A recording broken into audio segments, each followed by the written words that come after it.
अध्याय 1591 God ceiling cube.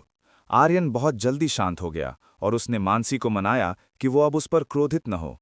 Aryan ने मानसी को आश्वासन दिया कि कुछ नहीं होगा, सब कुछ ठीक रहेगा और निवेदिता को कुछ नहीं होगा। मानसी ने जल्दी ही आर्यन की बात पर विश्वास कर लिया। वो आसानी से उसकी बातों में आ गई। आर्यन मानसी को परिद्वार के अंदर ले गया। मानसी ने आर्यन को मना नहीं किया और वो उसके साथ परिद्वार के भीतर चली गई। तुम्हें क्या लगता है कि पीक लॉर्ड हमें कहाँ ले जाएंगी? आर्यन ने तुरंत पूछा कि निवेदिता उन्हें कहाँ ले जाने वाली थी। मुझे इस बारे में ज्यादा जानकारी नहीं है। मास्टर ने कभी इस विषय पर बात नहीं की। उन्होंने जो किया वो बहुत अचानक था। मानसी को भी नहीं पता था कि निवेदिता की क्या योजना थी। सच तो यह है कि निवेदिता ने अभी जो बात की थी उसका विवरण मानसी को नहीं पता था। तो ऐसी बात है। आर्यन थोड़ा निराश हुआ। ऐसा लगा कि वो पता नहीं लगा सका कि वे कहाँ जा रहे हैं। आर्यन ने वो क्यूब निकाला जो उसने प्राप्त किया था। सच तो यह है कि वो इस क्यूब के बारे में जानना और पता लगाना चाहता था। अवनी, तुमने वो क्यूब कहाँ रखा है जो मैंने पहले खरीदा था? आर्यन को वो क्यूब नहीं मिल रहा था जिसे उसने खरीदा था, इसलिए उसने अवनी से पूछा। ये रहा, मैंने इसे संभाल के रखा था। अवनी नक्काशी से भरे एक क्यूब को लेकर प्रकट हुई। ये तुम्हारे हाथों में क्यों है? आर्यन ने अवनी से पूछा कि क्यूब उसके पास क्यों था। मैं इस पर शोध कर रही हूँ। अवनी ने कहा कि वो इस क्यूब पर शोध कर रही थी।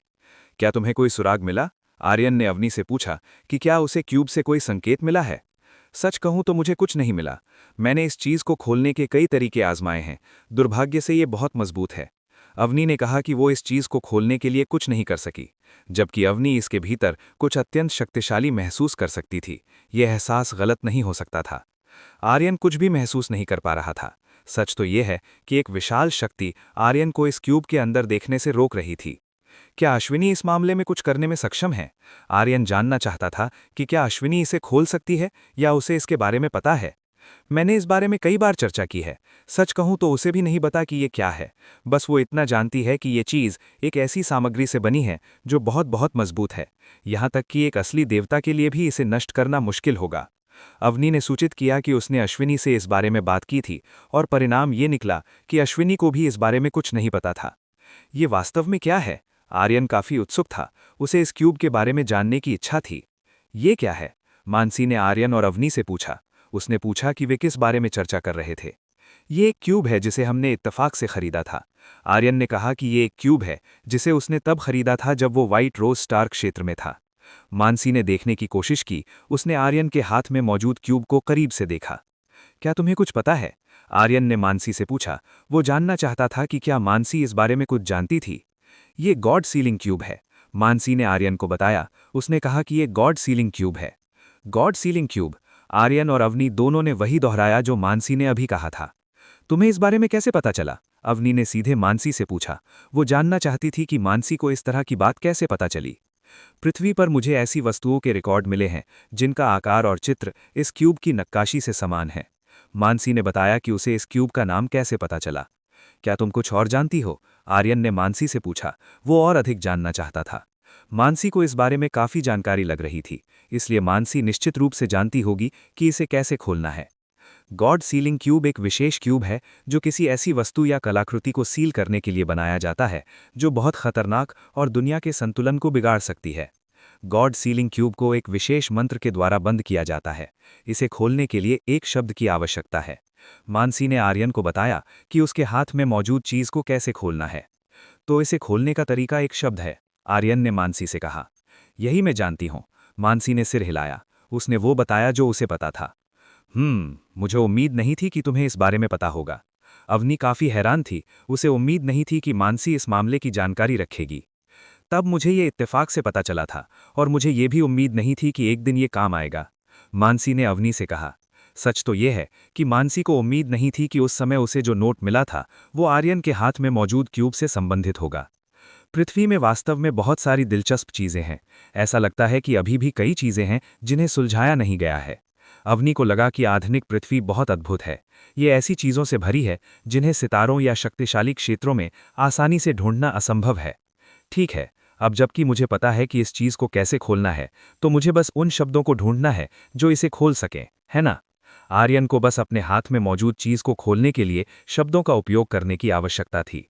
क्या तुम जानते हो कि इसे खोलने के लिए किन शब्दों का उपयोग किया जा सकता है? अवनी और मानसी ने आर्यन से पूछा। ज्यादा नहीं, मुझे अभी नहीं पता, मैं सब कुछ आजमाऊंगा। आर्यन को अभी नहीं पता था, वो अभी भी सोच रहा था। मानसी और अवनी लगभग गिर ही गईं जब उन्होंने सुना कि आर्यन ने क्या कहा। उन्हें लगा कि आर्यन ने इसे खोलने का तरीका ढूंढ लिया है गॉड सीलिंग क्यूब, मेरे आदेश पर जल्दी से खुल जाओ। आर्यन ने इस चीज को खोलने के लिए शब्दों का उपयोग किया।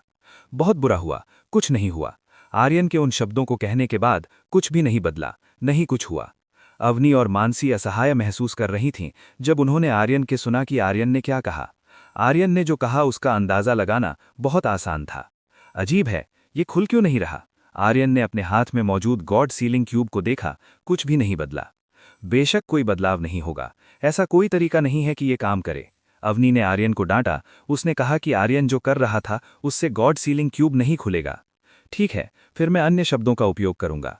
आर्यन ने विभिन्न शब्द तलाशे। उसने गॉड सीलिंग क्यूब को खोलने के लिए बहुत सारे कठिन शब्द और कुछ चुटकुलों का उपयोग किया। मानसी और अवनी ने अपना सिर हिलाया। आर्यन ने वास्तव में गॉड सीलिंग क्यूब को खोलने के लिए इतने सारे शब्दों का उपयोग किया था। कई घंटे बीत चुके थे, अब तक कुछ भी नहीं हुआ था। आर्यन ने जो कुछ भी किया उसमें से कुछ भी काम नहीं आया। लाओ, इसे मुझे दे दो। अवनी ने आर्यन के हाथों से गॉड सीलिंग क्यूब ले लिया। ये बेकार है, आर्यन शायद गॉड सीलिंग क्यूब नहीं खोल पाएगा। अध्याय 1592 विरासत बढ़ाने वाली वस्तुओं की तलाश। अवनी ने आर्यन के हाथों से गॉड सीलिंग क्यूब ले लिया। उसने उन सभी शब्दों को बोलकर इसे खोलने की कोशिश की जो वो जानती थी, लेकिन अवनी भी असफल रही। वो भी गॉड सीलिंग क्यूब को नहीं खोल पाई। ये बेकार है। अवनी ने नहीं सोचा था कि गॉड सीलिंग क्यूब को खोलना इतना कठिन होगा। पता नहीं इसे खोलने के लिए किस तरह के शब्दों का इस्तेमाल किया जाता होगा। मैं भी ये कोशिश करती हूँ। मानसी ने गॉड सीलिंग क्यूब को खोलने का प्रयास करने का निर्णय लिया। मानसी ने अपनी जानकारी के अनुसार विभिन्न भाषाओं और शब्दावली का उपयोग किया, पर वो भी कुछ खास नहीं कर सकी। आर्यन, मानसी और अवनी ने अपनी पूरी ताकत लगा दी। उन्होंने कई दिनों तक गॉड सीलिंग क्यूब को खोलने की कोशिश की। अफसोस कि उनकी कोशिशें बुरी तरह विफल रहीं। गॉड सीलिंग क्यूब वास्तव में खोलना बहुत कठिन था। उन्हें नहीं पता था कि इसे खोलने के लिए किस मंत्र का उपयोग किया गया है। ये इस चीज की चाबी ढूंढने से कहीं ज्यादा मुश्किल है। आर्यन को लगा कि चाबी ढूंढना शायद इससे आसान होता। तुम बिल्कुल सही कह रहे हो, ये वास्तव में बहुत कठिन है। अवनी ने आर्यन की बात से सहमति जताई। पति, चलिए वापस चलते हैं। गॉड सीलिंग क्यूब को खोलने की कोशिश करते हुए काफी समय बीत गया है। मानसी ने आर्यन को वापस चलने के लिए कहा। शायद निवेदिता उन दोनों को ले जाने के लिए तैयार थी। चलो। आर्यन मानसी की बात से पूरी तरह सहमत था। शायद निवेदिता उनका इंतजार कर रही थी। अवनी, मैं ये चीज तुम्हारे पास छोड़ता हूं। आर्यन ने गॉड सीलिंग क्यूब अवनी को सौंप दिया, क्योंकि इसे तोड़ने में बहुत समय लगने वाला था। ठीक है। अवनी ने सिर हिलाया। वो इसे सुरक्षित रखेगी और खोलने की कोशिश करती रहेगी। आर्यन और मानसी परिद्वार से बाहर निकल गए। लगता है तुम मुसीबत में हो। जैसे ही आर्यन और मानसी बाहर निकले, चारू वहां आई और उसने अवनी से कहा। इसे खोलना बहुत मुश्किल है, अवनी ने कहा। अंदर वास्तव में कुछ अच्छा है, लेकिन मैंने सुना है कि इसे खोलने के लिए पासवर्ड की जरूरत होती है। ऐसा लगता है कि ये थोड़ा मुश्किल होगा, चारू ने कहा। चारू समझ गई थी कि गॉड सीलिंग क्यूब आसानी से नहीं खुलेगा, इसमें बहुत लंबा समय लग सकता है। इसके अलावा उन्हें यह भी नहीं पता था कि इसे लॉक करने के लिए किस भाषा का उपयोग किया गया है। मेरी मदद करो, जो भी भाषा तुम जानती हो उसका उपयोग करो। अवनी ने चारू से मदद मांगी। ठीक है, तुम हमेशा इसी तरह जबरदस्ती करती हो। चारू को अवनी की जबरदस्ती पसंद नहीं थी, फिर भी उसे अवनी की बात माननी पड़ी। अवनी और चारू ने मिलकर गॉड सीलिंग क्यूब खोलने के लिए अपना सर्वश्रेष्ठ प्रयास शुरू किया। परिद्वार से निकलने के बाद आर्यन और मानसी कीर्ति के ठिकाने की तलाश में गए। आर्यन उसकी प्रगति देखना चाहता था। कीर्ति वर्तमान में जेड लोटस शिखर की महिला शिष्यों के साथ प्रशिक्षण ले रही थी। उसने शिखर के कपड़े भी पहने थे। ऐसा लगा कि किसी शिष्या ने उसे अपनी पोशाक उधार दी थी। आर्यन और मानसी ने कीर्ति की प्रगति देखी। उसने अपनी लड़ने की क्षमता दिखाना शुरू कर दिया था। हालांकि वो अभी भी कमजोर थी, लेकिन वो निरंतर अभ्यास कर रही थी। वो काफी प्रतिभाशाली है। कीर्ति को देखकर मानसी ने तुरंत निष्कर्ष निकाला। हाँ, वो प्रतिभाशाली है। शायद मैं उसके लिए और भी संसाधन ढूंढूंगा। आर्यन चाहता था कि कीर्ति जल्द से जल्द मजबूत बने। तुम इसके लिए बहन मायरा से कह सकते हो। उनके पास बहुत सारे संपर्क हैं और वो कीर्ति को प्रशिक्षण के लिए जरूरत की हर चीज दे सकती हैं, मानसी ने सुझाव दिया। मेरे पास भी कुछ संसाधन हैं और मैं मायरा से भी इसके बारे में पूछूंगा। आर्यन ने भी वही सोचा। जाने से पहले मैं उसे बता दूं। आर्यन ने कीर्ति से कहा कि वो उसका इंतजार ना करे, वो जब चाहे अपने घर जा सकती है। आर्यन कीर्ति से मिलने गया। उसने उसे कुछ निर्देश दिए और कुछ बुनियादी संसाधन प्रदान किए। कीर्ति ने बस सिर हिलाया। वो जानती थी कि आर्यन एक व्यस्त व्यक्ति है, इसलिए उसने उसे परेशान नहीं किया। आर्यन कीर्ति से बहुत खुश था। वो एक दयालु और आज्ञाकारी लड़की थी। मैं जा रहा हूं, तुम यहां रहो और इसे अपना ही घर समझो। कीर्ति से विदा लेने के बाद आर्यन तुरंत मानसी के साथ निकल गया। वे दोनों जेड लोटस शिखर के प्रवेश द्वार पर निवेदिता का इंतजार करने लगे। वे थोड़ी देर बातें करते रहे कि निवेदिता उन्हें कहाँ ले जाएगी। तो तुम लोग पहले से ही यहाँ हो।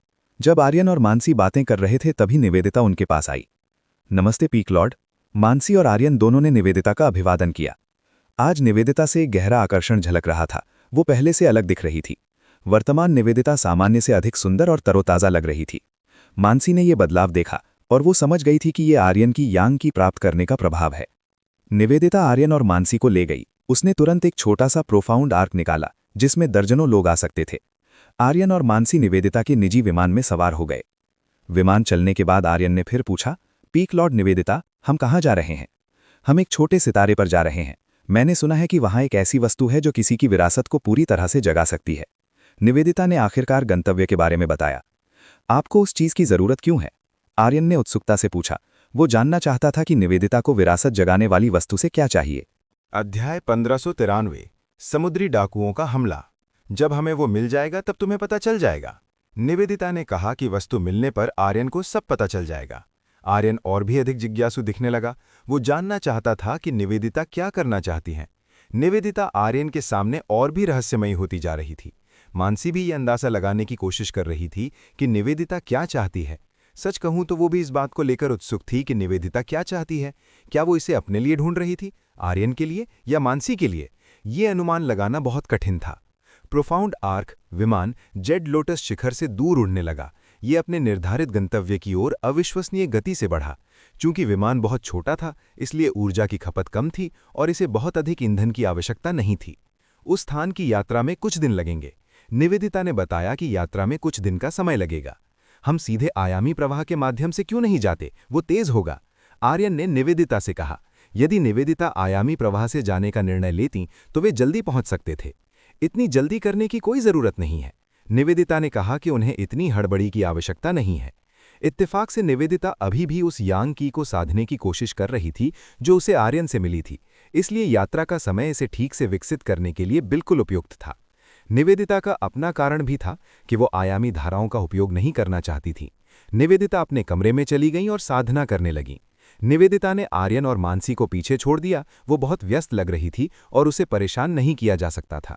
आर्यन और मानसी के पास इंतजार करने के अलावा कोई विकल्प नहीं था। वे दोनों बारी बारी से विमान के चारों ओर पहरा देने लगे ताकि कोई समुद्री डाकू उन पर घात लगाकर हमला न कर सके। विमान का उपयोग करके यात्रा करने के अपने जोखिम भी होते हैं। कुछ समुद्री डाकू विमानों पर हमला करते हैं और लूटपाट या हत्या को अंजाम देते हैं। आयामी प्रवाह यात्रा में जोखिम होता है और विमान का उपयोग करने में भी जोखिम है। दोनों के अपने खतरे हैं। इससे पहले आर्यन ने मीरा के विमान का उपयोग किया था जिससे समुद्री डाकू रास्ते से हट गए थे और सामने आने की हिम्मत नहीं की थी। आर्यन आसपास के वातावरण पर नजर रखने का प्रभारी था। उसने अपनी आंखें बंद कर लीं और आसपास के वातावरण के साथ घुल मिलने की कोशिश करने लगा। जैसे ही आर्यन परिवेश में विलीन हुआ उसे पता चला कि साए में कुछ छिपा हुआ है। आर्यन ने तुरंत अपनी आंखें खोल दी। उसकी हथेली से एक तलवार निकलने लगी। आर्यन ने उस तलवार को उस स्थान की ओर फेंका जहां उसने छिपी हुई चीज को ढूंढा था। धमाका! एक विस्फोट हुआ। इस विशाल विस्फोट की आवाज सुनकर मानसी बाहर आ गई। क्या हुआ? मानसी ने पूछा। ऐसा लगता है कि कोई बिन बुलाया मेहमान आया है, आर्यन ने सूचित किया। वाकई, निवेदिता के विमान के बगल में एक और विमान दिखाई दिया। इस विमान ने निवेदिता के विमान पर कई हमले किए। मानसी ने अपना हाथ लहराया। जैसे ही उसने हाथ हिलाया, एक हमला बर्फ के ढेले में बदल गया और अपनी जगह पर रुक गया। लगता है हम पर समुद्री डाकुओं ने हमला किया है। इस अचानक हमले को देखकर यह निश्चित था कि ये लोग आर्यन और मानसी को लूटने की कोशिश कर रहे थे। उन्होंने इस विमान पर हमला करके वास्तव में गलती की है। आर्यन ने कहा कि इन लोगों ने आर्यन पर हमला करने की हिम्मत करके बहुत घातक भूल की है। हमला करो। समुद्री डाकुओं का समूह निवेदिता के विमान की ओर बढ़ा। वे विमान पर चढ़ गए और आर्यन और मानसी के आमने सामने आ गए। वाह, यहाँ तो एक सुंदरी है। मानसी को देखते ही हर कोई तुरंत मंत्रमुग्ध हो गया। वे सभी आसमान से उतरी देवी जैसी मानसी की सुंदरता को देखकर दंग रह गए। भले ही उसने घूंघट पहना था, लेकिन मानसी की सुंदरता को छिपाना बहुत मुश्किल था। मानसी का शरीर बहुत विशेष था, इसलिए उसका आकर्षण बहुत महान था। समुद्री डाकुओं के समूह के मुंह से लार टपकने लगी जब उन्होंने मानसी की सुंदरता देखी। वे उसे पाने के लिए इंतजार नहीं कर पा रहे थे। खुद को अच्छे से हमारे हवाले कर दो, तब हम कुछ भी बुरा नहीं करेंगे। डाकुओं के समूह ने आर्यन से आत्मसमर्पण करने को कहा। क्या तुम हमसे बात कर रहे हो? आर्यन ने डाकुओं की बात नहीं सुनी। उसे इन लोगों की धमकियों की कोई परवाह नहीं थी। हरामजादो, तुम्हारी हिम्मत कैसे हुई? आर्यन का जवाब सुनकर सभी डाकू गुस्से से भर गए। आर्यन के मुंह से निकले जवाब ने उन्हें आग बबूला कर दिया। हम इस आदमी को मार देंगे और इसके बगल वाली महिला को पकड़ लेंगे। डाकू आर्यन पर कोई शब्द बर्बाद नहीं करना चाहते थे। वे मानसी को पकड़कर अपनी लूट का हिस्सा बनाना चाहते थे। दुश्मनों के आने का आर्यन ने बहुत अच्छे से स्वागत किया। उसने दुश्मनों से लड़ने के लिए 9 शैडो स्टेप्स और ब्रेकिंग मीटियोर ब्लो जैसे कौशलों का उपयोग किया। दुश्मन आर्यन की गति से भ्रमित थे। आर्यन की शक्ति उनके मुकाबला करने के लिए बहुत अधिक थी। इन कौशलों का उपयोग करके आर्यन ने वहां मौजूद सभी समुद्री डाकुओं को मार डाला।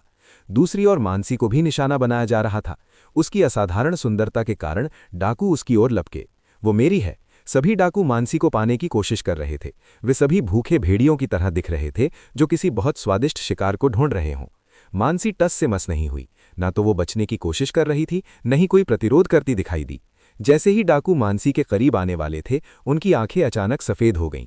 उनके शरीर अब मोटी बर्फ से ढके हुए थे और वे हिलने डुलने में असमर्थ थे। चटकने की आवाज आई। बर्फ बारीक दानों में टूट गई और तेज हवा में उछल हो गई। दूर खड़े लोग रुक गए। वे सहम गए। आर्यन और मानसी दोनों ही शक्तिशाली और भयानक थे। उनकी ताकत से निपटना आसान नहीं था। वे दोनों मजबूत हैं। क्या हमें पीछे हट जाना चाहिए? डाकुओं के समूह का मनोबल गिरने लगा। हम पीछे नहीं हट सकते। हमें उनका सब कुछ लूटना होगा। वे पहले ही इस विमान पर चढ़ चुके थे, इसलिए उनके लिए पीछे हटने का कोई रास्ता नहीं था। चलो इसे जल्द से जल्द खत्म करते हैं। आर्यन इसे जल्द ही खत्म करना चाहता था। धमाका! अचानक ऊपर से एक व्यक्ति उतरा। वो व्यक्ति बड़ी ताकत के साथ उतरा, जिससे विमान हल्का सा हिल गया। लगता है इस समूह का नेता आ गया है। उस व्यक्ति ने जो ताकत प्रदर्शित की थी, उससे कहा जा सकता था कि वो डाकुओं के समूह का नेता था। समुद्री डाकुओं का नेता एक मजबूत कदकाठी का आदमी था और उसके हाथ में एक भाला था। वो अत्यंत डरावना लग रहा था। बैम! उस व्यक्ति ने भाले से विमान के फर्श पर प्रहार किया। जैसे ही उसने ऐसा किया, विमान नियंत्रण खोने लगा और फर्श पर दरारें पड़ने लगीं। अध्याय 1594 समुद्री डाकुओं पर आसानी से विजय। तुम्हारी हिम्मत कैसे हुई किसी और के विमान को नष्ट करने की? आर्यन अप्रसन्न था जब उसने देखा कि निवेदिता के विमान को इस व्यक्ति ने नुकसान पहुंचाया है। तुम अभी हार मान लो, वरना तुम अपना सिर और अपनी जान दोनों खो दोगे, इस व्यक्ति ने भारी दबाव से भरी कर्कश आवाज में कहा। इस व्यक्ति द्वारा दी गई धमकियां कोई मजाक नहीं थी। उसने आर्यन और मानसी के सामने अपनी क्षमताओं का प्रदर्शन किया। क्या तुम हमारे सामने डींगे हाँक रहे हो? आर्यन को लगा कि ये आदमी बस उसके सामने बस दिखावा कर रहा है। इस आदमी से एक अत्यंत डरावनी काली आभा निकल रही थी। कोई कल्पना भी नहीं कर सकता था कि आर्यन की बातें सुनकर ये व्यक्ति कितना क्रोधित होगा। तुमने सच में उसे उकसाया है? मानसी ने अपना सिर हिलाया। आर्यन ने वास्तव में इस आदमी को उसके सामने भड़का दिया था। मेरा नाम कबीर है। तुमने इस व्यक्ति का अपमान करने का दुस्साहस किया है। अपनी मृत्यु स्वीकार करने के लिए तैयार हो जाओ, कबीर ने ऊंची और दबंग आवाज में कहा और आर्यन के सामने अपनी ताकत दिखाई। बॉस, इसे मार डालो, सभी डाकू चिल्लाए। वे कबीर से आर्यन को मारने के लिए कह रहे थे ताकि अपने उन साथियों का बदला लिया जा सके जो आर्यन के हाथों मारे गए थे। तुमने सच में उसे भड़काने की कोशिश की। मानसी को उम्मीद नहीं थी कि आर्यन कबीर को इस तरह भड़काएगा। हा हा हा, मैंने ऐसा जानबूझकर किया। सच तो यह है कि आर्यन ने ऐसा जानबूझकर किया था। वो इस आदमी को ये पछतावा कराना चाहता था कि उसने उन लोगों से पंगा लिया है। कबीर ने अपना भाला उठाया और तुरंत आर्यन की ओर बढ़ा। उसने अपना भाला सीधे आर्यन पर चलाया। सावधान रहो। मानसी ने आर्यन को कबीर के हमले से बचने के लिए चेतावनी दी। मानसी की चेतावनी बहुत देर से आई। कबीर का भाला पहले ही आर्यन की ओर घूम चुका था। कबीर के इस आसन्न हमले से बचना बहुत कठिन था। मर जाओ, कबीर दहाड़ा। वो आर्यन पर चिल्लाया और बोला कि आर्यन जल्द ही उसके हाथों मारा जाएगा। जोरदार प्रहार, एक अत्यंत शक्तिशाली प्रहार आर्यन के शरीर पर लगा। ये सीधा हमला था। इस प्रहार का प्रभाव इतना अधिक था कि इससे बहुत तेज झटका लगा। यहाँ तक कि आकाश में तैरती कुछ बड़ी चट्टानें भी इस प्रहार के सामने आने पर फट गईं। बॉस वास्तव में सबसे महान है। हर कोई कबीर की ताकत की प्रशंसा कर रहा था। वो इतना शक्तिशाली और भयानक हमला करने में सक्षम था। आर्यन अपनी जगह से नहीं हिला। कबीर द्वारा किए गए शक्तिशाली हमले को झेलने के बाद भी वो सीधा खड़ा रहा। आर्यन ने कबीर का भाला पकड़ लिया जो उसके कंधे पर था और उसे ऊपर उठा दिया। क्या तुम बस इतना ही कर सकते हो? आर्यन ने कबीर से कहा। आर्यन कबीर द्वारा दिखाई गई ताकत से ऊबता हुआ लगा। कबीर का हमला आर्यन की कल्पना के अनुसार इतना मजबूत नहीं था। डाकुओं का समूह सन्न रह गया जब उन्होंने देखा कि आर्यन ने कबीर को सिर्फ एक लात से हरा दिया। आर्यन ने वास्तव में कबीर को हराने के लिए केवल एक प्रहार का उपयोग किया था। आर्यन का अभी का हमला बहुत तेज था।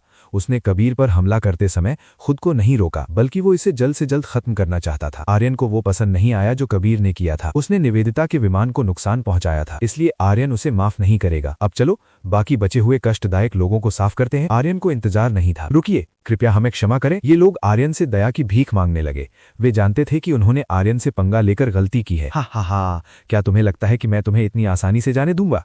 ऐसा नहीं होगा। आर्यन ने कहा कि वो इन लोगों को नहीं छोड़ेगा। आर्यन समुद्री डाकुओं जैसे बुरे लोगों को नहीं छोड़ सकता था। वे खत्म किए जाने के योग्य थे, क्योंकि वे अक्सर दूसरों की हत्या करते थे और सामान और महिलाओं को बेचने के लिए लूटते थे। ये देखकर कि आर्यन उन्हें छोड़ना नहीं चाहता, डाकुओं के पास भागने के अलावा कोई रास्ता नहीं बचा। ये लोग बिखरने लगे और आर्यन को भ्रमित करने की कोशिश करने लगे। आर्यन का इरादा इन लोगों का पीछा करना था। तुम्हें उनका पीछा करने की जरूरत नहीं है, मानसी ने आर्यन से कहा। क्यों? आर्यन ने कारण जानना चाहा कि मानसी ने उसे अपराधियों का पीछा करने से क्यों रोका। वे अपनी नियति से नहीं पाएंगे, इसलिए अब उनका पीछा करने की कोई जरूरत नहीं है, मानसी ने आर्यन से कहा। उनका भाग्य पहले ही निर्धारित हो चुका था। वे उस सजा से नहीं बच पाएंगे जो उन्हें मिलनी थी। ओह, मैं समझ गया। आखिरकार आर्यन को समझ आ गया कि मानसी क्या कर रही थी। मानसी आर्यन से एक कदम आगे थी। जब आर्यन कबीर से लड़ रहा था, तब मानसी ने मौके का फायदा उठाकर डाकुओं के शरीर में आइस क्रिस्टल स्थापित कर दिए थे। बस एक चुटकी बजाते ही वे सभी क्रिस्टल फट जाएंगे और डाकुओं के शरीर जम जाएंगे। अब तक उनके शरीर बर्फ की मूर्तियों में बदल चुके होंगे और वे एक बहुत ही गहरे और लंबे अंतरिक्ष में बह रहे होंगे। पीक लॉर्ड निवेदिता इतना सब होने के बाद भी बाहर नहीं आई। आर्यन को नहीं पता था कि निवेदिता क्या कर रही थी। इतनी छोटी सी बात के लिए पीक लॉर्ड बाहर नहीं आएंगी। मानसी ने कहा कि निवेदिता ये मामला आर्यन और मानसी पर छोड़ सकती थी। निवेदिता अपने कमरे में साधना करने में बहुत व्यस्त थी। अब इसे भूल जाओ। तुम विमान के टूटे हुए हिस्से की मरम्मत क्यों नहीं करते? तुम निश्चित रूप से ये कर सकते हो। ये रहा सामान। मानसी ने लकड़ी और लोहा निकाला और आर्यन को दे दिया। तुम मेरी मदद नहीं करोगी? आर्यन ने पूछा। अध्याय 1595। क्या तुम ये खुद नहीं कर सकते? मानसी ने आर्यन से कहा। मानसी को यकीन था कि आर्यन ये काम अकेले कर सकता है। ऐसा कैसे हो सकता है? तुम्हें मेरी मदद करनी होगी, आर्यन ने मानसी से कहा। मानसी को गूढ़ दिव्य जहाज की मरम्मत में आर्यन की मदद करनी चाहिए थी। ये एक पुरुष का काम है, इसलिए इस मामले के लिए तुम ही जिम्मेदार हो, मानसी ने मना कर दिया। उसने आर्यन की मदद करने से इनकार कर दिया। ऐसा लगता है कि आर्यन मानसी को मजबूर नहीं कर पाएगा। वो मानसी की इच्छा के विरुद्ध कुछ नहीं कर सकेगा। आर्यन ने गूढ़ दिव्य जहाज की मरम्मत शुरू की, जबकि मानसी ने आर्यन के लिए सामग्री तैयार करने में मदद की। उसने वो सामग्री जुटाई जिसकी आर्यन को मरम्मत के लिए आवश्यकता थी। कबीर द्वारा पहुंचाया गया नुकसान काफी बड़ा था। ऐसे अनगिनत हिस्से थे जिन्हें आर्यन को ठीक करना था। ये सौभाग्य था कि ये जहाज छोटा था, इसलिए आर्यन को बहुत अधिक काम नहीं करना पड़ा। यदि निवेदिता ने बहुत चौड़ा जहाज उपयोग किया होता तो आर्यन को मरम्मत करने में बहुत लंबा समय लगता। आखिरकार ये हो गया। कई घंटों की मेहनत के बाद आर्यन ने आखिरकार मरम्मत पूरी कर ली। उसने सब कुछ ठीक कर दिया और जहाज फिर से बेदाग स्थिति में वापस आ गया। चलो, आखिरकार खत्म हुआ। आर्यन को राहत मिली कि सब कुछ पहले जैसा हो गया। अब वो आराम कर सकता था। मानसी अब उसी कमरे में चली गई थी जहां निवेदिता थी। वो निवेदिता के साथ एक ही कमरे में साधना कर रही थी, क्योंकि वो साधना के लिए सबसे शांतिपूर्ण जगह थी। ऐसा लग रहा था कि मानसी आर्यन से बचने की कोशिश कर रही थी, क्योंकि अगर वो आर्यन के साथ होती तो शायद कुछ अवांछनीय चीजें हो सकती थीं। आर्यन का स्वभाव ही ऐसा था, इसलिए मानसी के लिए निवेदिता के साथ रहना सबसे अच्छा था। आर्यन ने बस एक आरामदायक गद्दा लिया और लेट गया। ये यात्रा जल्दी समाप्त होने वाली नहीं थी, इसलिए जब तक आर्यन के पास समय था वो अपनी व्यस्तता से मन को कुछ देर आराम देने के लिए इस समय का आनंद ले सकता था। ये जहाज पहले से ही गंतव्य बिंदु पर पहुंचने के लिए सेट किया गया था, इसलिए अब इसे नियंत्रित करने की आवश्यकता नहीं थी। कुछ दिन जल्दी बीत गए। अब उनके पहुंचने में ज्यादा समय नहीं बचा था। आर्यन अपनी जगह पर आलस से सो रहा था। वो अपने समय का बहुत अच्छे से आनंद ले रहा था। पति, इस जगह के आसपास की स्थिति कैसी है? मानसी आखिरकार बाहर आना चाहती थी। वो बाहर गई और आर्यन से मिली। सब ठीक है। पिछले कुछ दिनों से कुछ नहीं हुआ। सब कुछ बहुत शांतिपूर्ण था। रास्ते में कोई अपराधी या बाधा नहीं आई। निर्धारित समय के अनुसार 5 मिनट में हम उस सितारे पर पहुंच जाएंगे जिसके बारे में मास्टर ने कहा था। मानसी ने कहा कि वे पहुंचने ही वाले हैं। तो 5 मिनट और, अब उठने का समय है। चूंकि गंतव्य करीब था, आर्यन उठ गया और उसने आराम करने के लिए इस्तेमाल की गई सभी चीज़ों को व्यवस्थित किया। दूरी में आर्यन ने एक सितारा देखा जो आकार में काफी बड़ा था, कम से कम पृथ्वी के आकार से 8 से 10 गुना बड़ा। क्या ये छोटा सितारा है जिसके बारे में मास्टर ने कहा था? आर्यन ने मानसी से पूछा। बेशक, मानसी ने बताया कि संभावना है कि वे इसी सितारे की ओर बढ़ रहे हैं। आसपास यही एकमात्र रहने योग्य सितारा था, जबकि अन्य बहुत छोटे थे और साधना करने योग्य नहीं थे। क्या ये काफी बड़ा सितारा नहीं है? आर्यन ने इसके आकार से अनुमान लगाया कि यह सितारा बहुत बड़ा है और इसके सभी हिस्सों का पता लगाने में काफी समय लग सकता है। मास्टर के लिए इस तरह के सितारे को छोटा सितारा कहा जा सकता है। अभी भी बहुत बड़े आकार और बहुत अधिक भयानक शक्ति वाले सितारे मौजूद हैं, मानसी ने आर्यन से कहा। आर्यन ने बस सिर हिलाया। वास्तव में पूरे गॉड रेल्म में बहुत सारे शक्तिशाली सितारे बिखरे हुए हैं, उनकी संख्या इतनी विशाल है कि उन्हें गिनना कठिन है।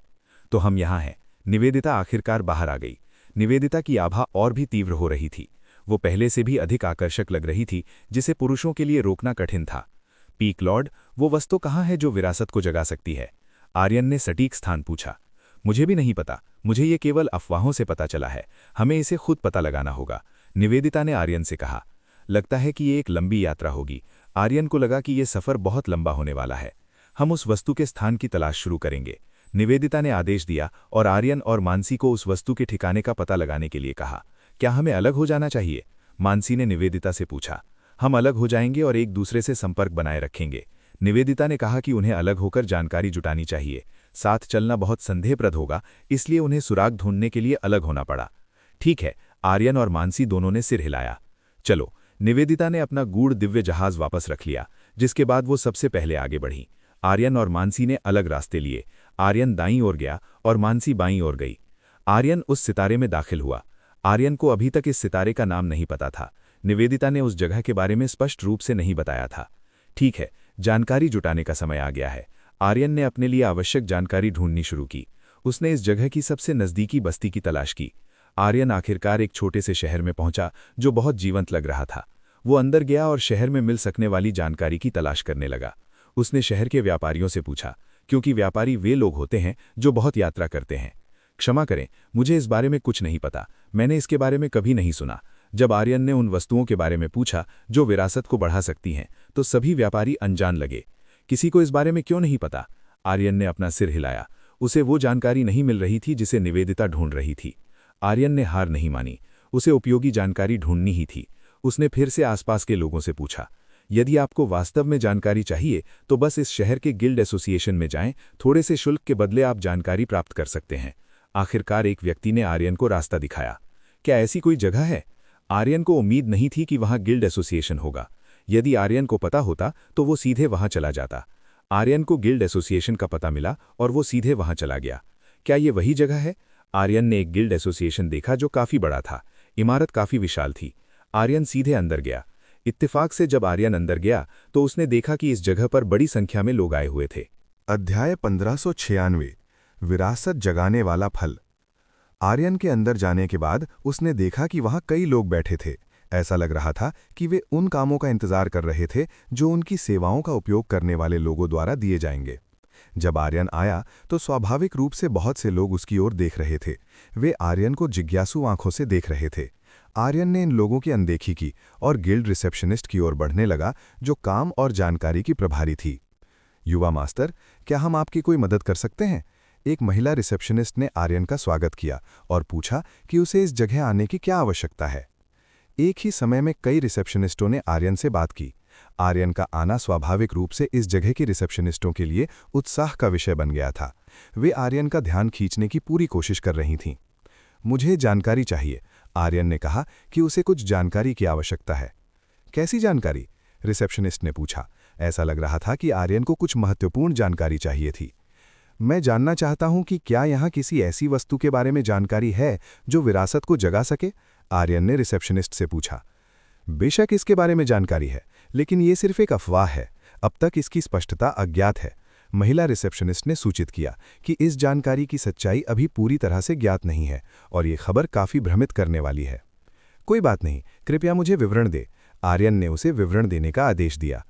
सच तो यह है कि आर्यन को अफवाहों या किसी और चीज की परवाह नहीं थी, जब तक उसे आवश्यक जानकारी मिल रही थी। यहाँ प्रतीक्षा करें, महिला रिसेप्शनिस्टों में से एक ने आर्यन को रुकने के लिए कहा, जबकि बाकी ने आर्यन को अनौपचारिक बातचीत के लिए आमंत्रित किया। वे आर्यन के करीब आना चाहती थीं और उसे बेहतर तरीके से जानना चाहती थीं।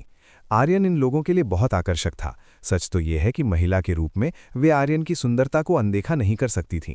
उन्हें आर्यन की ताकत या पृष्ठभूमि की परवाह नहीं थी। वे गिल्ड रिसेप्शनिस्ट के रूप में अपने काम से आर्यन का समर्थन कर सकती थीं। रिसेप्शनिस्ट होने का वेतन काफी अच्छा था, इसलिए उनमें आर्यन का ख्याल रखने का आत्मविश्वास था।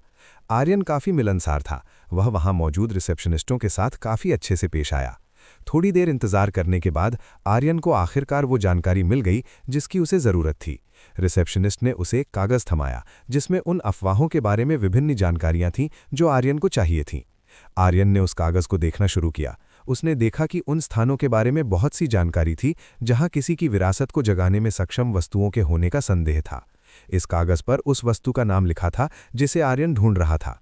पता चला कि उस वस्तु को विरासत जगाने वाला फल कहा जाता है। ऐसा लगता है कि मुझे कई जगहों पर जाना होगा। आर्यन को शायद कड़ी मेहनत करनी होगी। ऐसा लग रहा था कि उसे खुद जाकर इसका पता लगाना चाहिए। धन्यवाद, ये आपका भुगतान है। आर्यन ने सभी रिसेप्शनिस्टों को धन्यवाद दिया और उन्हें उचित शुल्क दिया। सुंदर, 1 मिनट रुकिए, आप यहाँ रुककर थोड़ी देर हमारा साथ क्यों नहीं देते? सभी महिलाओं ने आर्यन को रोकने की कोशिश की। वे नहीं चाहती थीं कि आर्यन जाए। क्षमा करें, लेकिन मुझे जाना होगा और इस मामले का पता लगाना होगा। आर्यन ने माफी मांगी। उसे वो जानकारी ढूंढनी थी जो निवेदिता को आवश्यकता थी।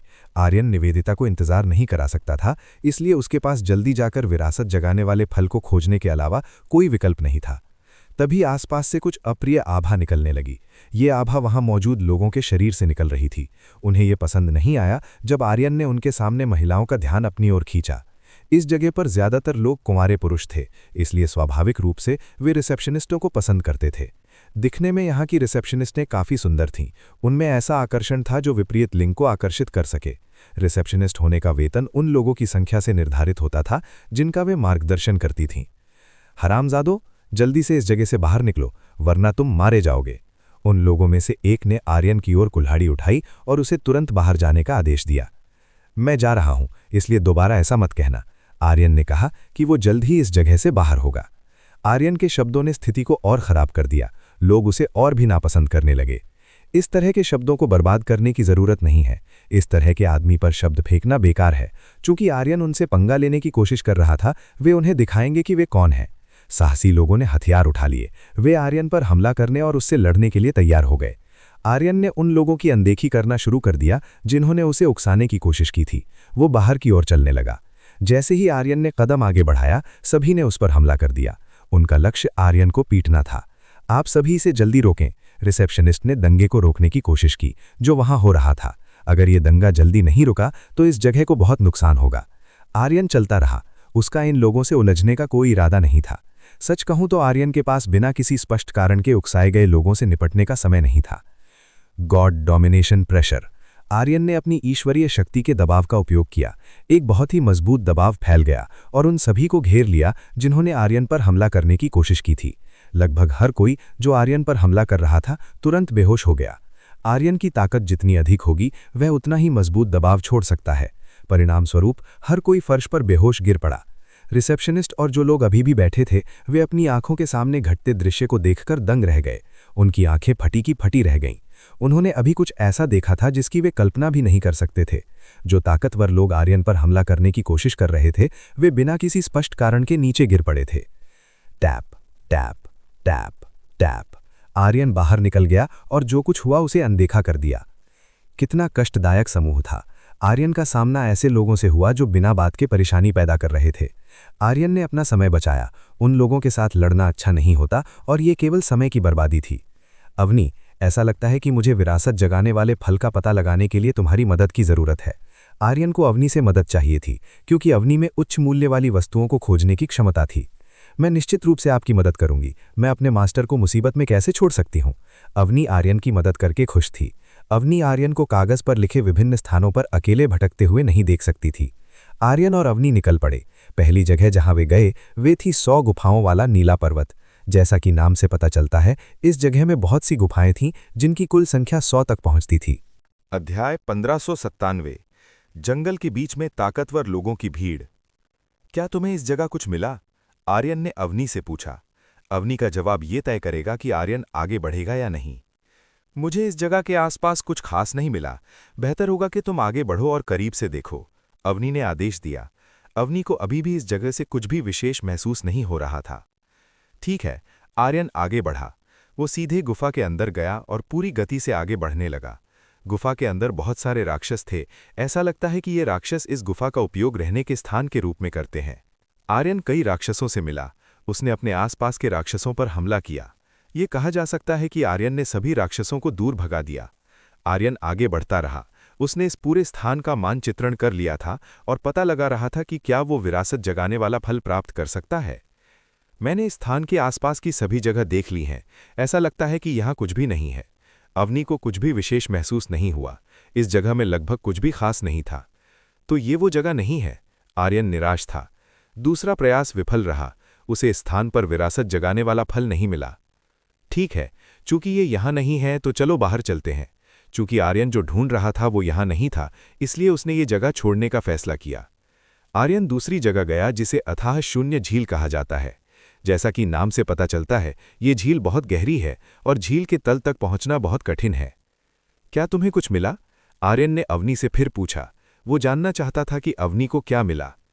कुछ नहीं, अवनी ने अपना सिर हिलाया। उसे इस स्थान पर कुछ भी नहीं मिला। तल पर केवल कुछ निम्न श्रेणी की वस्तुएं थीं। ऐसा लगता है कि इसमें बहुत लंबा समय लगने वाला है। आर्यन को लगा कि ये एक बहुत लंबी यात्रा होगी। उसे अपनी खोज पूरी करने के लिए विभिन्न स्थानों पर जाना होगा। हौसला रखो, ये आसान है क्योंकि मैं तुम्हारे साथ हूं। अगर तुम अकेले होते तो ये और भी मुश्किल होता, अवनी ने आर्यन से कहा। वर्तमान में अवनी आर्यन के साथ है। अगर वो साथ ना होती तो शायद आर्यन को और अधिक समय की आवश्यकता होती। सौभाग्य से तुम मेरे साथ हो, तो चलो फिर से जारी रखते हैं। आर्यन ने खोज जारी रखने का फैसला किया। आर्यन और अवनी कागज पर दिए गए स्थानों पर जाते रहे। आर्यन ने उन विभिन्न स्थानों पर जाने में बहुत समय बिताया जो कागज पर लिखे थे। हम बहुत सी जगहों पर जा चुके हैं, लेकिन अब तक हमें कुछ भी नहीं मिला है। आर्यन ने हर तरह की जगह तलाश ली थी, लेकिन अभी तक उसे वो नहीं मिला जो वो चाहता था। ऐसा लगता है कि अफवाहें झूठ हैं। मुझे पहले कुछ भी दिलचस्प नहीं मिला। अवनी ने निष्कर्ष निकाला कि शायद सभी अफवाहें झूठ थीं। ये अजीब नहीं है कि अब तक कोई भी विरासत जगाने वाला फल प्राप्त नहीं कर पाया है। शायद शुरू से ही इस ग्रह पर इसका अस्तित्व ही नहीं था।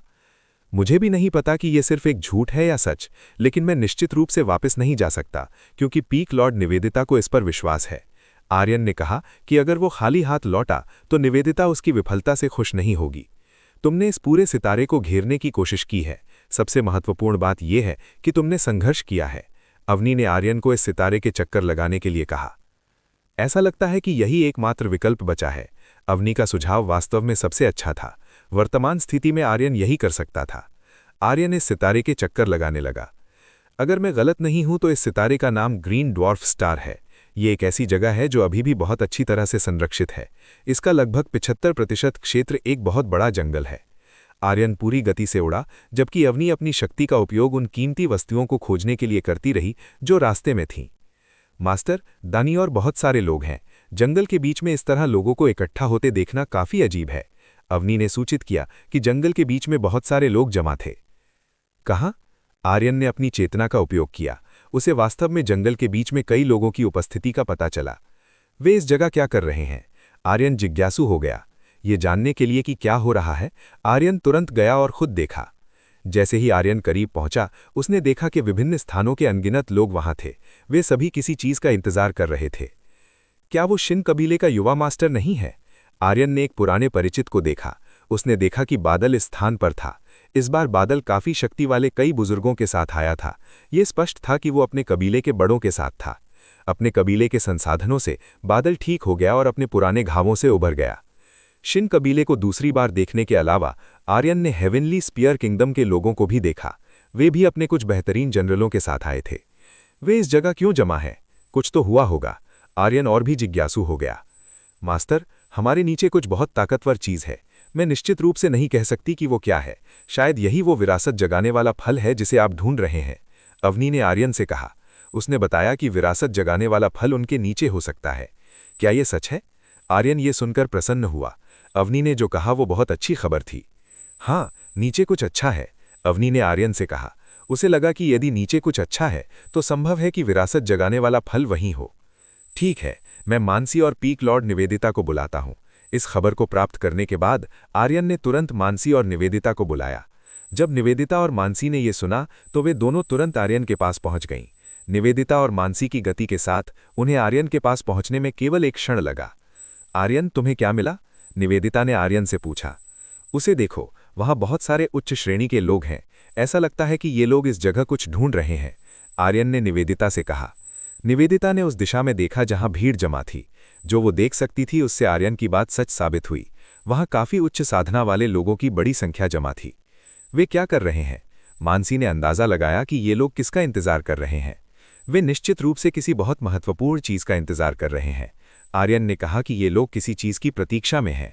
अध्याय 1598 सागर का आगमन। शायद यही वो जगह है। लोगों की भारी भीड़ को देखते हुए निवेदिता तुरंत ये निष्कर्ष निकाल सकती थी कि ये वही जगह है जिसकी वो तलाश कर रही थी।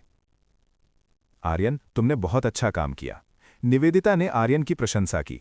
आर्यन ने बहुत ही सराहनीय काम किया था। वो उस जगह को खोजने में सक्षम था जिसकी उसे तलाश थी। आर्यन ने अपनी नाक रगड़ी। निवेदिता की प्रशंसा पाकर उसे संतुष्टि महसूस हुई। आर्यन, मानसी और निवेदिता तुरंत बाहर नहीं आए। सच तो ये था कि वे सभी इंतजार कर रहे थे कि आगे क्या होगा।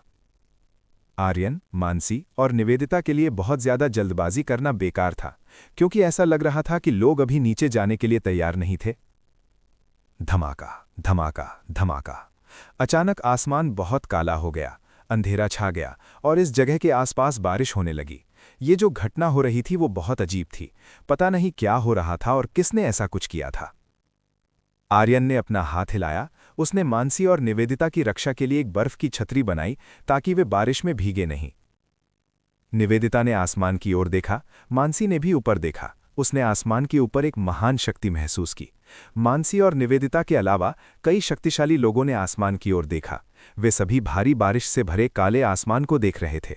आसमान से कई लोग नीचे उतरे। वे पानी से घिरे हुए थे, जो अत्यंत शुद्ध महसूस हो रहा था। आर्यन ने इन लोगों में से एक को देखा।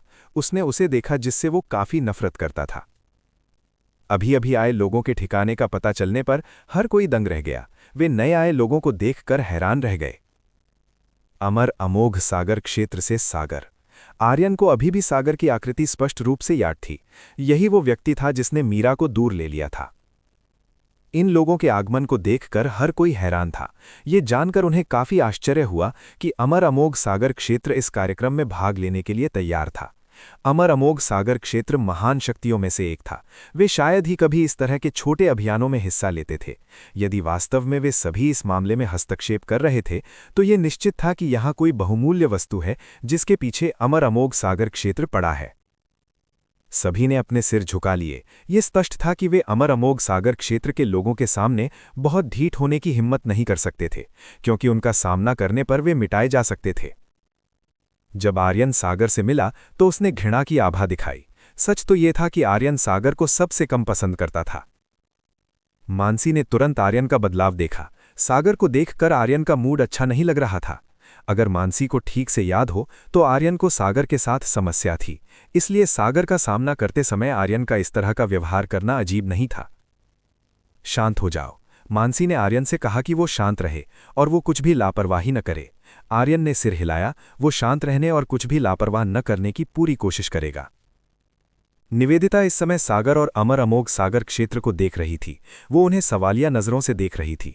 ऐसा लग रहा था कि अमर अमोघ सागर क्षेत्र उसी चीज के पीछे था जिसके पीछे निवेदिता थी। ये बहुत बुरा है। अमर अमोघ सागर क्षेत्र उसी के पीछे है जिसके पीछे मैं हूं।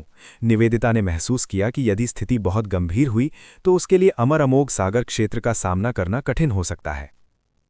अमर अमोघ सागर क्षेत्र। ऐसा लग रहा है कि ये एक समस्या होने वाली है। निवेदिता ने आर्यन और मानसी से कहा कि यदि अमर अमोघ सागर क्षेत्र यहाँ है तो ये उन्हें काफी मुसीबत में डाल देगा। लगता है कि हम काफी गंभीर संकट में पड़ने वाले हैं। हम अमर अमोघ सागर क्षेत्र जैसी मजबूत शक्ति का सामना करने जा रहे हैं। ये एक बहुत ही गंभीर समस्या होगी। मानसी निवेदिता की बात से पूरी तरह सहमत थी।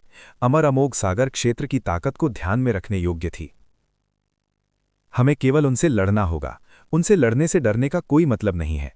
दूसरी ओर आर्यन ने कहा कि अमर अमोघ सागर क्षेत्र से डरने की जरूरत नहीं है। यदि वे डर गए तो उन्हें वो नहीं मिलेगा जिसकी वो तलाश कर रहे हैं। मानसी और निवेदिता ने आर्यन की ओर देखा। वे हैरान रह गईं। निवेदिता ने आर्यन को देखा। उसे समझ नहीं आया कि आर्यन क्या सोच रहा था। आर्यन ऐसा कैसे सोच सकता है? तुम ऐसा कैसे सोच सकते हो? वे अमर अमोघ सागर क्षेत्र के लोग हैं। उनका सामना करना काफी कठिन है। निवेदिता ने सूचित किया कि उनका सामना करना बहुत खतरनाक होगा। यदि हम अमर अमोघ सागर क्षेत्र से सामने करने से डरेंगे तो हमें वो नहीं मिलेगा जो हम चाहते हैं। आर्यन ने उनसे कहा कि यदि वे अमर अमोघ सागर क्षेत्र का सामना करने का साहस नहीं करेंगे तो उन्हें सफलता नहीं मिलेगी। निवेदिता को आर्यन की बात माननी पड़ी। सच तो ये था कि आर्यन की बात सच थी। यदि वे डर गए तो उन्हें कुछ हासिल नहीं होगा। चलो शुरू करते हैं। आर्यन ने अपनी उपस्थिति छिपाने के लिए एक लबादा और एक नकाबपोश मुखटा गॉड मास्क निकाला। वो सागर और अमर अमोघ सागर क्षेत्र के लोगों से युद्ध करने जा रहा था। सागर के आसपास कुछ शक्तिशाली लोग थे। आर्यन स्वयं उनके बारे में ज्यादा नहीं जानता था। आर्यन जो अभी चाहता था वो इन लोगों का सामना करना था। आर्यन युद्ध के लिए तैयार था और सबसे बुरे परिणाम को स्वीकार करने के लिए तैयार था। वो लड़ेगा और अपनी ताकत दिखाएगा। पिछली बार आर्यन केवल एक हमले से हार गया था और अंत में बहुत बुरी तरह घायल हो गया था। सौभाग्य से ऋषिदेव की शरीर तकनीक ने आर्यन की रक्षा की ताकि वो पहले की तरह ठीक हो सके। अतीत में जो हुआ था उसे आर्यन आसानी से नहीं भूलेगा। वो निश्चित रूप से अतीत की शिकायतों का बदला लेने की कोशिश करेगा। आर्यन को लड़ने के लिए तैयार देखकर निवेदिता और मानसी के पास साथ आने के अलावा कोई विकल्प नहीं था। उन दोनों ने भी अपनी पहचान छिपाने के लिए लबादा और मुखटा निकाला। उनका प्रतिद्वंदी अमर अमोघ सागर क्षेत्र था। उन्हें उनके सामने अपनी असली पहचान उजागर नहीं करनी चाहिए। निवेदिता जो चाहती थी उसे पाने के लिए वो निश्चित रूप से ऐसा करने के लिए मजबूर होगी। वो अपनी इच्छित वस्तु पाने के लिए लड़ने को तैयार थी। चाहे कुछ भी हो जाए, निवेदिता को विरासत जगाने वाला फल प्राप्त करना ही होगा। वो इसे पाने के लिए कुछ भी करेगी, भले ही उसे अमर अमोघ सागर क्षेत्र के खिलाफ जाना पड़े। सागर और कुछ लोग नीचे उतरे। वे भीड़ के बिल्कुल किनारे पर उतरे। हर कोई अमर अमोघ सागर क्षेत्र से जितना संभव हो सके उतना दूर रहने की कोशिश कर रहा था।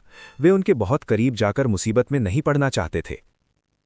राजकुमार सागर एक ऐसे व्यक्ति के रूप में प्रसिद्ध था जिसे उकसाना कठिन था। यदि उसे क्रोध दिलाया जाए तो वो गंभीर मुसीबत खड़ी कर सकता था। इसलिए सभी ने दूर जाना ही चुना। तो यही वो जगह है। प्रवेश बिंदु कहाँ है? सागर ने अंदर जाने की जगह ढूंढी। वो जल्दी से उस चीज तक पहुंचना चाहता था जो इस जगह के नीचे थी। अध्याय 1599। जमीन के नीचे से एक ऊंचे पर्वत का उदय। ऐसा लगता है कि ये अभी तक प्रकट नहीं हुआ है। क्यों ना हम थोड़ा और इंतजार करें? एक मध्यम वर्गीय व्यक्ति ने सागर से कहा। नीचे जाने का रास्ता अभी तक खुला नहीं था। तो हमें इंतजार करना होगा? सागर ने अपने पास खड़े एल्डर से पूछा। एल्डर की बात सुनकर सागर बहुत आलसी महसूस कर रहा था। वो नीचे का रास्ता खुलने का इंतजार करने के लिए काफी सुस्त महसूस कर रहा था। राजकुमार, आपको थोड़ा और धैर्य रखना होगा। सब कुछ समय पर होगा, इसलिए कृपया धैर्य रखें, एक अन्य एल्डर ने सागर से कहा। उन्हें इस मामले से निपटने में अधिक धैर्य रखना चाहिए था। मैं समझता हूं, सागर ने सिर हिलाया। वो अपने आसपास के एल्डर्स की बात सुनेगा। सागर के साथ कई एल्डर थे। वे अमर अमोघ सागर क्षेत्र के एल्डर थे। एक महत्वपूर्ण व्यक्ति होने के नाते स्वाभाविक रूप से जो लोग इस स्थान पर सागर के साथ आए थे वे काफी शक्तिशाली थे। वे 125वें एल्डर, 99वें एल्डर और 52वें एल्डर थे। उन्हें सागर की रक्षा करने और उसकी सुरक्षा सुनिश्चित करने का काम सौंपा गया था। अमर अमोघ सागर क्षेत्र में अनगिनत एल्डर हैं। प्रत्येक एल्डर के पास एक संख्या होती है और जितनी कम संख्या होगी उतनी ही उनकी शक्ति मजबूत और ऊंची मानी जाती है। यहाँ भी काफी लोग हैं। 125वें एल्डर ने चारों ओर देखा। इस जगह के आसपास बहुत से लोग जमा थे। वे बस बेकार लोग हैं।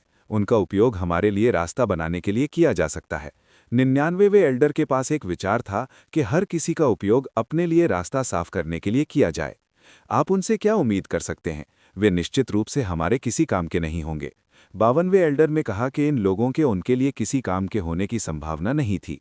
देखते हैं कि उनका उपयोग किया जा सकता है या नहीं। 99वें एल्डर ये देखना चाहते थे कि क्या इस स्थान के लोगों का उपयोग किया जा सकता है। अचानक हवा का एक बड़ा भंवर पूरे आसमान पर छा गया। एक बहुत तेज हवा इस जगह के चारों ओर घूमने लगी। हर कोई तुरंत सतर्क हो गया। वे जागरूक हो गए कि क्या हो रहा है। हर कोई चारों ओर देखने लगा और उन हमलों का अनुमान लगाने लगा जो सभी दिशाओं से उन पर हो सकते थे। एक भारी कंपन इस जगह के आसपास महसूस होने लगा।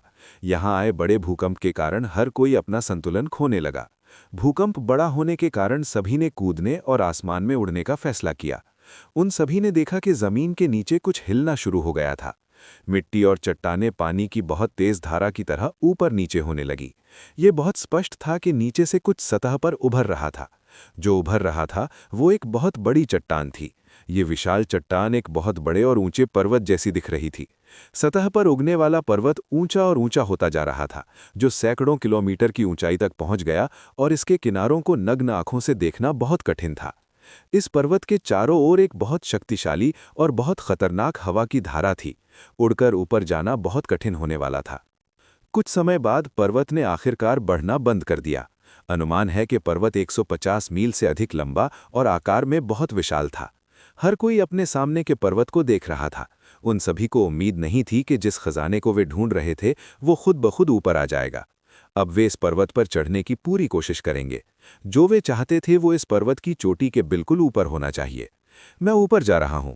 लोगों में से एक ने उस शक्तिशाली भंवर को तोड़ने की कोशिश की। संयोग से इस व्यक्ति के पास एक वायु ढाल थी जो उसके आसपास की हवा के बल को कम कर सकती थी ताकि उसे चोट न लगे। जैसे ही इस व्यक्ति ने अत्यंत शक्तिशाली हवा की धाराओं को पार करने की कोशिश की, इस व्यक्ति का शरीर तुरंत रक्त की धुंध में बदल गया। हवा की धारा का बल इतना तेज था कि वहां से गुजरने वाले किसी भी व्यक्ति को ऐसा महसूस होगा जैसे उसे पीसने वाली मशीन में कुचल दिया गया हो। ये देखकर सभी ने तुरंत ऊपर जाने का इरादा छोड़ दिया। जो हुआ उसने उन सभी को डरा दिया। वे सभी उस व्यक्ति के हश्र से डर गए थे जिसने जबरदस्ती भंवर में घुसने की कोशिश की थी। चलो गुफा के अंदर चलते हैं। जो हुआ उसे देखकर बादल ने अपने लोगों को गुफा में ले जाने का फैसला किया। ऐसा लगता है कि चोटी तक पहुंचने का यही सबसे सुरक्षित तरीका था। शिन क्लैन के एल्डर्स बादल के प्रस्ताव से सहमत थे। उन सभी ने चोटी पर चढ़ने के लिए सीधे गुफा में जाने का फैसला किया। अन्य लोग भी चढ़ना शुरू कर रहे थे। वे और भी ऊंची मंजिलों पर चढ़ रहे थे। उनका लक्ष्य चोटी पर खजाना प्राप्त करना था। तुम्हें क्या लगता है कि चोटी तक पहुंचना संभव है? सागर ने अपने आसपास के 3 एल्डर्स से पूछा। वो इस मामले पर स्पष्टता चाहता था। ऐसा लगता है कि ये थोड़ा मुश्किल होगा। इस भंवर की शक्ति काफी मजबूत है।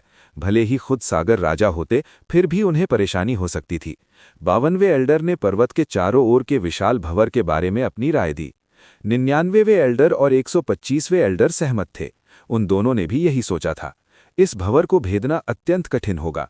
यहाँ तक कि सबसे मजबूत ढाल वाला गूढ़ दिव्य जहाज भी इस भंवर से नष्ट हो सकता है। इसलिए सागर और एल्डर्स के पास मौजूदा गुफा के गड्ढे का उपयोग करने के अलावा कोई विकल्प नहीं था। यही एकमात्र रास्ता था जिसका उपयोग वे कर सकते थे। हम भी अंदर जा रहे हैं। निवेदिता ने आर्यन और मानसी को अंदर आने के लिए आमंत्रित किया। वे दूसरों के साथ अंदर जाएंगे। हम सीधे ऊपर क्यों नहीं चढ़ते? ऐसा लगता है कि ये तेज और सुरक्षित होगा। आर्यन ने मानसी और निवेदिता से कहा। क्या तुमने नहीं देखा कि अभी क्या हुआ? भंवर की शक्ति बहुत तेज है। अगर कोई ऊपर जाने की कोशिश करता है तो वो मौत को दावत दे रहा है। निवेदिता ने आर्यन से कहा। जो हुआ उससे निवेदिता ने निष्कर्ष निकाला कि इन भंवरों की शक्ति बहुत अधिक थी। वे लापरवाह नहीं हो सकते थे। ये बहुत आसान है। आर्यन ने कहा कि ये बहुत आसान था। आर्यन ऊपर गया। उसने भंवर में चढ़ना शुरू किया और अंदर घुसने लगा। निवेदिता आर्यन के लिए थोड़ी चिंतित थी। सच तो ये है कि निवेदिता को डर था कि कहीं आर्यन को कुछ हो ना जाए। आर्यन इस समय बिल्कुल ठीक था। उसे कुछ भी अजीब नहीं हुआ था। ऐसा लग रहा था जैसे भंवर ने आर्यन को छुआ तक नहीं। ये क्या हुआ? निवेदिता ये देखकर काफी हैरान थी कि आर्यन ठीक था। आर्यन ठीक था और उसे उस घातक बवंडर से कोई चोट नहीं आई थी। मानसी भी थोड़ी हैरान थी। आर्यन की क्षमता वास्तव में बहुत मजबूत और महान थी। मानसी को यह स्वीकार करना पड़ा। जो हुआ उसे दिखाने के बाद आर्यन निवेदिता और मानसी के पास लौट आया। मैंने तुमसे कहा था कि सब ठीक हो जाएगा। आर्यन ने कहा कि सब कुछ ठीक रहेगा। तुमने अभी क्या किया? निवेदिता ने आर्यन से पूछा। आर्यन ने जो किया था वो काफी चौंकाने वाला था। ये सिर्फ एक छोटी सी तरकीब थी। आर्यन ने कहा कि उसने जो किया था वो एक छोटी सी चाल थी। आर्यन के जवाब ने निवेदिता को खुश नहीं किया। निवेदिता आर्यन के बारे में और भी ज्यादा जिज्ञासु हो गई थी। अध्याय 1600।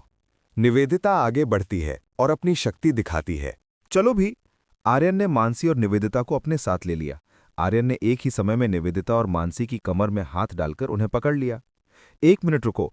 निवेदिता विरोध करना चाहती थी लेकिन दुर्भाग्य से आर्यन ने पहले ही उसकी कमर को छू लिया था और उसे ऊपर ले जा रहा था। सच कहूं तो आर्यन ने जो किया वो बहुत साहसी था।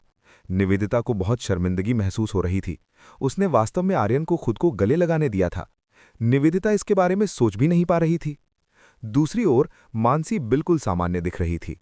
आर्यन द्वारा गले लगाए जाने के दौरान उसने विरोध या विद्रोह के कोई संकेत नहीं दिखाए। आर्यन सबसे खुश व्यक्ति था। इस समय वो दाईं और बाईं ओर 2 सुंदरियों को थामे हुए था। इन दोनों सुंदरियों को थामना बहुत कठिन काम था। आर्यन खुद को बहुत भाग्यशाली महसूस कर रहा था। निवेदिता में एक सुंदर फीनिक्स जैसी शालीनता थी, जबकि मानसी एक अछूत ठंडी देवी की तरह थी। आर्यन की बाहों में इन दोनों महिलाओं के पास पहुंचना किसी के लिए भी बहुत मुश्किल होता। निवेदिता और मानसी दोनों के शरीर से एक मीठी खुशबू आ रही थी। इस खुशबू ने आर्यन को बहुत तरोताज़ा महसूस कराया। आर्यन निवेदिता और मानसी को लेकर ऊपर चढ़ा। वे तीनों उस अत्यंत शक्तिशाली और घातक हवा की धारा को चीरने लगे। आर्यन के पास हवा की धाराओं को रोकने की शक्ति थी, इसलिए वो गुफा में प्रवेश किए बिना और बाकी समूह के साथ जाए बिना तेजी से ऊपर चढ़ सकता था। निवेदिता ने खुद को शांत करने की कोशिश की। उसने खुद को सामान्य बनाए रखने का पूरा प्रयास किया। आर्यन ने निवेदिता को सिर्फ इसलिए पकड़ा था ताकि वो ऊपर जा सके, इसलिए निवेदिता को आर्यन के किए का सम्मान करना पड़ा, क्योंकि आर्यन ये उसके लिए ही कर रहा था। आर्यन तेजी से ऊपर चढ़ा। कुछ ही समय में वे तीनों दसियों मील की ऊंचाई पर पहुंच गए थे। ये चोटी तक के रास्ते का लगभग आधा हिस्सा था। जैसे ही आर्यन ने और ऊपर चढ़ने की कोशिश की, उसे एक बाधा मिली। उसने इस बाधा को तोड़ने की कोशिश की ताकि वो और ऊपर जा सके। धमाका! जैसे ही आर्यन ने बाधा को पार करने की कोशिश की, आर्यन का हमला बाधा से टकराकर वापस आ गया। आर्यन के सुपर शक्तिशाली हमले को झेलने के बाद वो बाधा केवल थोड़ा सा हिली। इतना मजबूत? आर्यन को उम्मीद नहीं थी कि उनके रास्ते में इतनी मजबूत बाधा होगी। मैं इसे नष्ट कर दूंगी, निवेदिता ने कोशिश की। उसने अपने सामने की बाधा को तोड़ने का प्रयास किया। निवेदिता ने अपना बायां हाथ उठाया। उसने बड़ी संख्या में चिंगारियां बनाईं। इन चिंगारियों का लक्ष्य सीधे उस बाधा पर था। धमाका, धमाका, धमाका, धमाका! कई बड़े विस्फोट हुए। इन विशाल विस्फोटों ने जबरदस्त आग और कंपन पैदा किया। कुछ लपटें हवा के साथ बह गईं और एक और भी भयानक अग्नि तूफान पैदा हो गया। सौभाग्य से आर्यन इस अग्नि तूफान के हमलों का सामना करने में सक्षम था। बाधा अभी भी मजबूती से खड़ी थी। वो निवेदिता के हमले से टूटने को तैयार नहीं थी। ये काम नहीं किया। निवेदिता का हमला अभी भी पर्याप्त मजबूत नहीं था कि वो बाधा को तोड़ सके। ऐसा लगता है कि हम और आगे नहीं जा सकते। मानसी ने देखा कि उनकी यात्रा यहीं समाप्त हो गई। वे इस स्थान से आगे नहीं बढ़ सकते थे।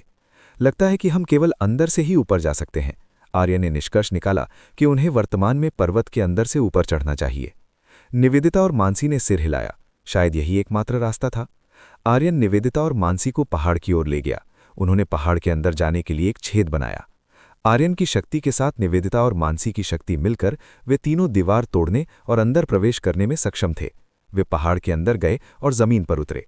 जमीन पर उतरते ही निवेदिता ने तुरंत खुद को आर्यन से छुड़ा लिया। वाह, इस पहाड़ के अंदर की चीजें काफी चौंकाने वाली हैं। आर्यन ने देखा कि पहाड़ के अंदर का नजारा काफी अद्भुत था। पहाड़ के अंदर एक काफी बड़ा क्षेत्र था जहां कई चमकती रक्त चट्टानें इस जगह को रोशन कर रही थीं। सच कहूं तो क्रिस्टल चट्टानों की रोशनी के कारण ये जगह बहुत उज्ज्वल थी। ये जगह गुफा के बजाय एक जंगल जैसी अधिक लग रही थी। इस पहाड़ की कई परतें हैं। चलो चलते हैं और ऊपर जाने का रास्ता ढूंढते हैं। निवेदिता ने अपने सामने की चीजों को अनदेखा किया। उन्हें ऊपर जाने का रास्ता ढूंढना था। चलो चलते हैं। ये जगह बहुत बड़ी नहीं है। हम निश्चित रूप से ऊपर जाने का रास्ता ढूंढ लेंगे। आर्यन ने देखा कि ये जगह बहुत विशाल नहीं थी। आर्यन, मानसी और निवेदिता निकल पड़े। तीनों ऊपर जाने का रास्ता ढूंढने लगे। यहाँ आर्यन अपनी गॉडाइज पर भरोसा कर रहा था। वो ऊपर जाने का रास्ता तलाश रहा था। ऊपर जाने का रास्ता कहाँ है? आर्यन ने बाहर निकलने का रास्ता ढूंढना शुरू किया। उसने ऊपर जाने का रास्ता खोजने की पूरी कोशिश की। ये जगह अभी भी काफी अनजानी है, इसलिए धैर्य बनाए रखें। अवनी ने बताया कि ये जगह रहस्यमयी और पहेलियों से भरी थी, इसलिए वो चाहती थी कि आर्यन और भी सावधान रहे। आर्यन ने सिर हिलाया। वो और भी सावधान रहेगा। ये जगह अभी भी बहुत रहस्यमयी और अज्ञात थी। एक राक्षस की दहाड़ सुनाई दी और आर्यन के करीब आ गई। 4 पैरों और 2 हाथों वाला एक विशाल राक्षस दिखाई दिया। इस राक्षस की बनावट एक डायनासोर जैसी थी, जिसके बहुत बड़े दांत और जबड़े थे। गह! ये राक्षस आर्यन की ओर दहाड़ना शुरू कर दिया। ऐसा लग रहा था कि वो आर्यन, मानसी और निवेदिता को खाना चाहता है। इस राक्षस की दहाड़ काफी शक्तिशाली थी। ये इस जगह के आसपास के पेड़ों और चट्टानों को उड़ा सकता था।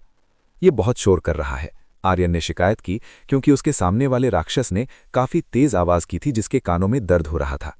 ऐसा लगता है कि इस जगह पर राक्षस भी हैं। ऐसा लगता है कि वे यहाँ किसी को भी शिकार बनाने के लिए हैं, जो जबरदस्ती प्रवेश करने की कोशिश करता है। निवेदिता ने निष्कर्ष निकाला। ठीक है, कौन आगे आएगा? आर्यन ने पूछा कि इस राक्षस के खिलाफ कौन लड़ेगा। आर्यन खुद इस राक्षस को पीटने के लिए थोड़ा उतावला हो रहा था। बस मैं, निवेदिता ने आर्यन से कहा। वो इस राक्षस का सामना करने जा रही है।